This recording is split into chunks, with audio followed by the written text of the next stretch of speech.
As soon as I started using this, I noticed something wasn't expecting. And it changed how I think about gear like this. For the first 2 days, my muscle memory felt completely out of sync. It felt foreign, almost resistant. And then on the third day, something clicked into place. And I realized it wasn't just a new controller. It was an entirely different way of connecting to the game. The first thing you notice when you pick up the SCUF VALOR Pro is the density. It's not heavy in a clumsy way. It's balanced with a low center of gravity that makes it feel incredibly solid in your hands, more like a precision tool than a toy. The weight feels deliberate. The main grips have this unique micro dot texture. It's not rubbery or soft. It's a hard matte surface that feels almost like worn stone, giving you this very secure, dry grip that seems to completely ignore sweat or oil from your hands. I've been using it for days and there's not a single fingerprint on the main body. The faceplate, however, is a glossy deep black that looks amazing out of the box but picks up smudges if you even look at it the wrong way. Luckily, it's magnetic and pops right off, so cleaning it is simple. But the real story is in the details you can't see. The thumbsticks move with a kind of hydraulic smoothness I haven't felt before. There's zero springiness or looseness at the center. It's just pure, controlled resistance. The triggers have adjustable stops, which is standard now. But the click for the half trigger mode is so short and sharp. It feels more like a high-end mouse click than a trigger pull. The 4 back paddles have that same satisfying tactile snap. There's no mushiness, no pre-travel, just an instant, crisp actuation that you feel more than you hear. It gives you this immediate sense that every input you make is being registered without a millisecond of waste. The first time I launched a game, a fast-paced shooter, I immediately noticed how off my aim was. The default tension on the right thumbstick was higher than I was used to, and my old muscle memory was causing me to constantly overcorrect. I was frustrated for a solid hour. Then I popped the stick off with the included tool and switched to the looser tension spring. That was the moment of discovery. Suddenly, the fine-grained control I was fighting for became effortless. Tracking a distance move target felt like less like a series of frantic micro-adjustments and more like one smooth continuous line I was drawing with my thumb. It was a strange feeling, like my brain was solely communicating directly with the game. Compared to the Xbox Elite Series 2 I was using before, this feels tighter, almost telepathic. The paddles on the Elite 2 have a bit of a spongy press to them, which I never even noticed until now. The VALOR Pro's paddles are so instant and clicky, it feels like my reaction time has been cut in half. It's a difference you don't know you need until you feel it, and now I can't go back. It's not perfect though. There's a tiny, almost insignificant quirk that I keep running into. The profile switch button is located on the back, right between the inner paddles. It's recessed, but in a tense firefight when my grip tightens. I've accidentally pressed it a couple of times, suddenly finding my button layout completely changed mid-fight. It's not a huge deal and you'll learn to adjust your grip, but it's a little thing that reminds you it's a complex piece of hardware.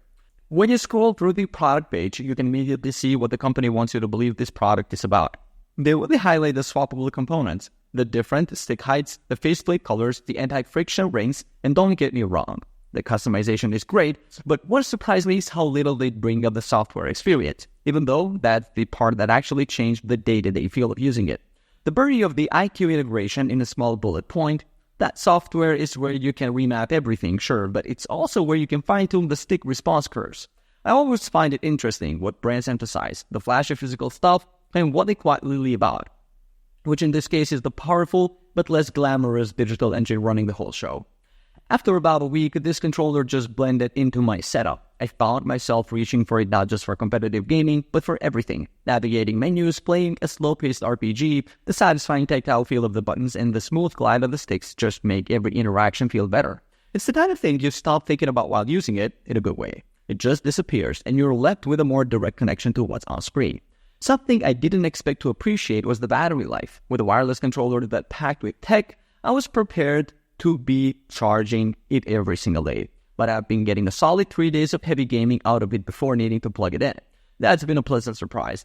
The comfort has also grown on me. At first, the aggressive texture on the grips felt a bit abrasive, but now, a standard controller feels slippery and insecure in my hands. Your hands just learn the shape and the feel, and it becomes the new normal. You don't really notice how much it changes your setup until you go back to something else. It's not a deal breaker, but something I kept noticing is the proprietary USB-C connector. The port on the controller is deeply recessed with a specific shape, meaning only the braided cable that comes in the box will fit securely. You can't just grab any old USB-C cable to charge it, which is a genuine annoyance if you misplace the original. Another small thing is the software. While it's incredibly powerful, it's not the most intuitive platform to learn. Finding the specific menu for stick dead zone calibration took more clicks than I felt it should have. It's one of those small things that only becomes obvious when you're excited to get everything set up perfectly and you hit a small wall of confusing UI. Finally, the triggers, while amazing in their short throw mode, feel a little underwhelming in their full range setting. If you're playing a racing game where you need that granular throttle control, they feel a bit light and lack the satisfying resistance you get from something like the DualSense controller. It's clearly designed for shooters first and foremost. If you are the kind of person who prioritizes raw input precision and spends hours trying to optimize your competitive performance, this is absolutely worth it. The level of control and the tactile feedback are in a class of their own, and it genuinely feels like it can remove a hardware ceiling you might not have known was there. But if your day is mostly spent enjoying single-player adventures or casual couch co-op, the difference may not be worth the steep price. The advantages are most obvious when milliseconds and micro adjustments are the difference between winning and losing. For me, it's brought a quiet confidence to my gameplay. Knowing your gear isn't a variable you have to worry about less you focus completely on the game itself. It's a feeling of pure potential.